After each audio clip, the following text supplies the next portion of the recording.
jangan beri kesempatan kedua kali, harus berani. Kalaupun itu terjadi pada Anda sekali, jangan beri kesempatan kedua kali, harus Anda berani melapor, harus Anda berani bersuara.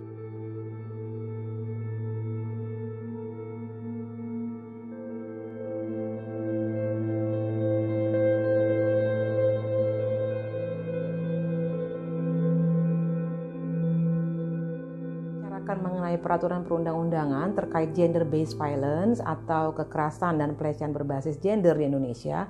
Sampai saat ini Indonesia belum memiliki sebuah undang-undang yang secara khusus mengatur hal tentang kekerasan dan pelecehan berbasis gender.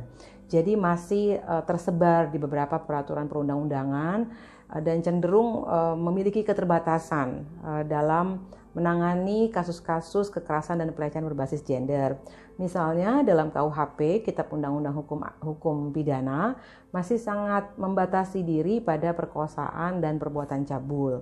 Dalam Undang-Undang Ketenagakerjaan sendiri, itu lebih menekankan pada menjaga moralitas dan kesusilaan. Dua hal ini sebetulnya sangat berbeda ketika kita membicarakan mengenai kekerasan dan pelecehan berbasis gender yang maknanya itu sangat bermuatan pada direndahkannya martabat dan kemanusiaan seorang korban yang mostly terutama adalah perempuan. Di Indonesia sendiri pada tahun 2011 Kementerian Tenaga Kerja dan Transmigrasi telah mengeluarkan surat edaran. Surat edaran nomor 3 tahun 2011 ini tentang pedoman pencegahan pelecehan seksual di tempat kerja. Surat edaran ini memiliki beberapa keterbatasan. Tentu saja kita mengapresiasi karena setidaknya sejak tahun 2011 berarti sudah ada satu peraturan. Beberapa keterbatasannya antara lain pertama sifatnya karena adalah surat edaran maka sifatnya lebih bersifat himbauan, bukan mandatori atau peraturan. Yang kedua membatasi diri pada pelecehan seksual, artinya belum menangkap jika terjadi kekerasan dan pelecehan berbasis gender yang lain seperti yang dimaknai oleh Konvensi ILO 190. Selain itu juga membatasi pada term atau istilah dunia kerja. Sementara kalau kita ketahui dalam Konvensi ILO 190, istilah yang digunakan adalah dunia kerja atau the world of work. Jadi memang ada beberapa keterbatasan, oleh karena itu memang Konvensi ILO 190 jika ini diratifikasi segera oleh negara Indonesia akan memberikan makna yang luar biasa sekali bagi kemajuan dunia kerja dan penghapusan kekerasan dan pelecehan berbasis gender di Indonesia. Buku Dunia Kerja, Kekerasan dan Pelecehan Berbasis Gender saya buat sebetulnya diperuntukkan untuk banyak pihak ya, baik pengambil kebijakan yaitu pemerintah maupun DPR, pemerintah eksekutif tentunya juga akan membuat program-program yang baik. Kemudian untuk aparat penegak hukum karena memang masalah ketenagakerjaan dan kekerasan pelecehan ini juga pasti terkait dengan penegakan hukum. Para peneliti, akademisi dan lain sebagainya. Kemudian dari sektor ketenagakerjaan tentunya penting sekali bagi pemberi kerja, juga untuk perusahaan dan bisnis dan juga institusi sektor publik.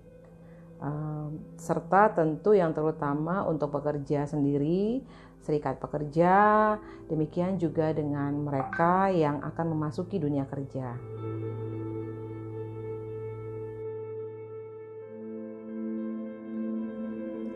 Buku yang saya buat, saya pikir memang menggabungkan pengalaman saya 25 tahun bekerja dalam isu hak asasi manusia, ketenagakerjaan, juga khususnya ya kekerasan dan pelecehan berbasis gender. Dalam perjalanan di Indonesia memang saat ini sejak 2017 itu sudah ada RUU penghapusan kekerasan seksual dalam daftar prolegnas atau program legislasi di Indonesia.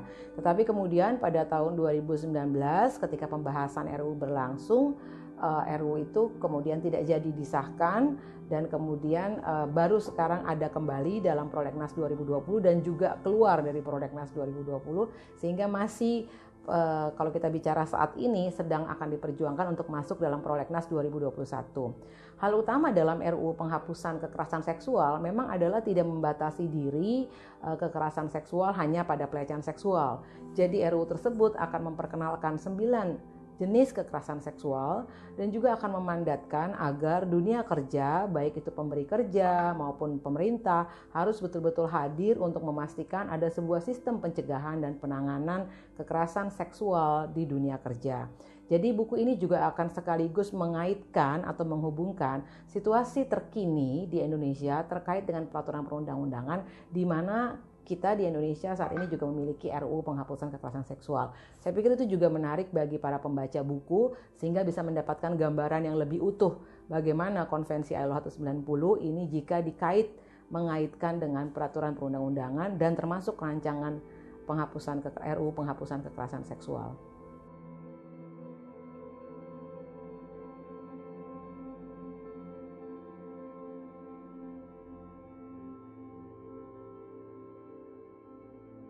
Kaitan dengan Konvensi 190, Konvensi ILO 190. Konvensi ILO 190 menurut saya ini sangat penting sekali, lahir tahun 2019 dan merupakan salah satu instrumen hukum internasional yang paling komprehensif terkait dengan ketenagakerjaan dan kekerasan dan pelecehan berbasis gender.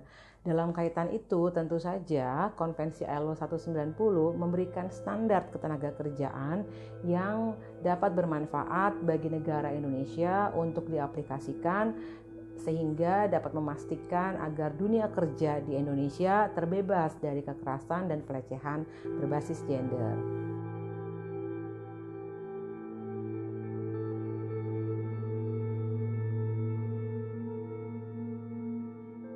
COVID-19 yang terjadi di seluruh dunia di Indonesia, saya mengamati memberikan beberapa pengaruh kepada dunia ketenagakerjaan.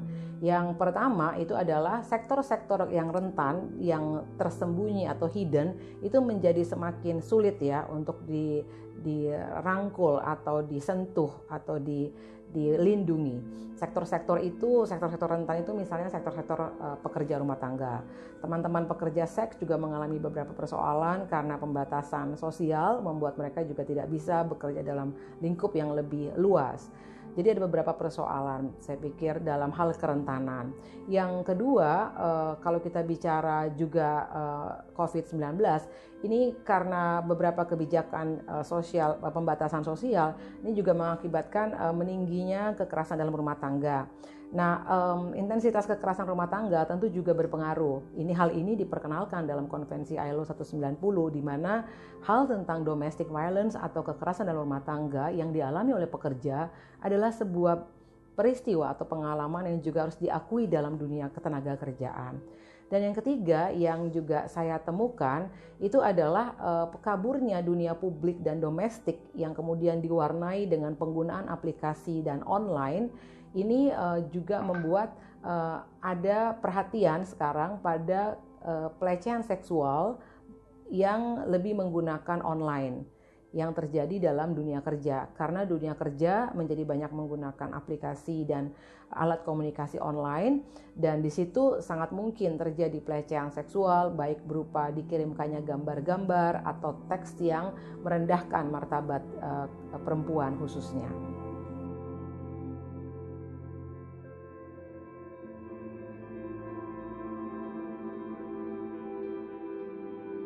Seperti tadi yang saya katakan, buku ini itu juga selain memberikan gambaran teoritis ya, tapi juga sekaligus memberikan hal-hal yang praktis seperti guidelines dan bagaimana sebetulnya private sector, dunia bisnis, dunia usaha sebagai pemberi kerja dapat membangun sistem pencegahan dan penanganan kekerasan dan pelecehan berbasis gender. Pengalaman saya mendampingi beberapa perusahaan-perusahaan swasta itu jelas akan sangat membantu ya buku ini untuk lebih applicable sehingga dapat mendorong agar teman-teman pemberi kerja, pengusaha dan bisnis untuk membangun atau membentuk sebuah sistem pencegahan dan penanganan kekerasan dan pelecehan berbasis gender, baik itu di hal pencegahan ya, misalnya membangun kultur dan membangun pendidikan dan pelatihan bagi the whole bagi seluruh bagian dari dunia ketenagakerjaan maupun membangun sistem penanganannya. Buku ini akan membahas secara lengkap bagaimana sih membangun sebuah sistem penanganan, mulai dari membuat kebijakan, membangun mekanisme, SOP, dan membentuk infrastruktur yang baik untuk bisa menangani kekerasan dan pelecehan berbasis gender dalam dunia kerja.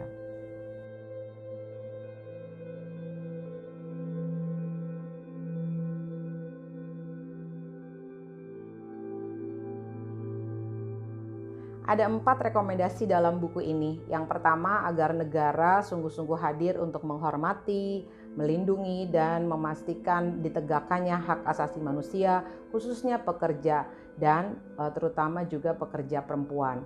Dalam hal ini, maka saya mendorong agar negara Indonesia meratifikasi Konvensi ILO nomor 190 tentang penghapusan kekerasan dan pelecehan di dunia kerja dan mengadopsi rekomendasi nomor 206 tentang penghapusan kekerasan dan pelecehan di dunia kerja. Terkait dengan itu, maka penting juga bagi negara Indonesia untuk meratifikasi beberapa konvensi ILO lainnya yang juga sangat penting. Misalnya Konvensi ILO tentang perlindungan maternitas, Konvensi ILO tentang pekerja rumahan, dan Konvensi ILO tentang standar kerja yang layak bagi pekerja rumah tangga. Peratifikasian ini harap juga diikuti dengan pengesahan dan pengundangan yang bisa dilakukan bersama oleh pemerintah dan DPR. Dengan adanya undang-undang yang meratifikasi konvensi-konvensi ini tentu akan memberikan dampak yang luar biasa bagi dunia kerja di Indonesia. Yang kedua, dalam hal bisnis dan human rights. Saat ini UN atau PBB tentu sudah memiliki UN Guidelines Principles on Business and Human Rights. Jadi isu tentang bisnis dan hak asasi manusia saat ini sangat mengemuka. Oleh karena itu, menurut saya sangat penting juga bagi negara Indonesia agar memastikan bagaimana pengadopsian UN General Principles on Business on Human Rights itu betul-betul memastikan aspek gender agar tidak satupun hak-hak dan kepentingan perempuan, juga perempuan pekerja akan terlewat. Yang ketiga, buku ini merekomendasikan agar tripartit itu lebih bekerja lebih kuat dan optimal untuk memastikan agar seluruh pemberi kerja di Indonesia dapat membangun sistem pencegahan dan penanganan kekerasan dan pelecehan berbasis gender.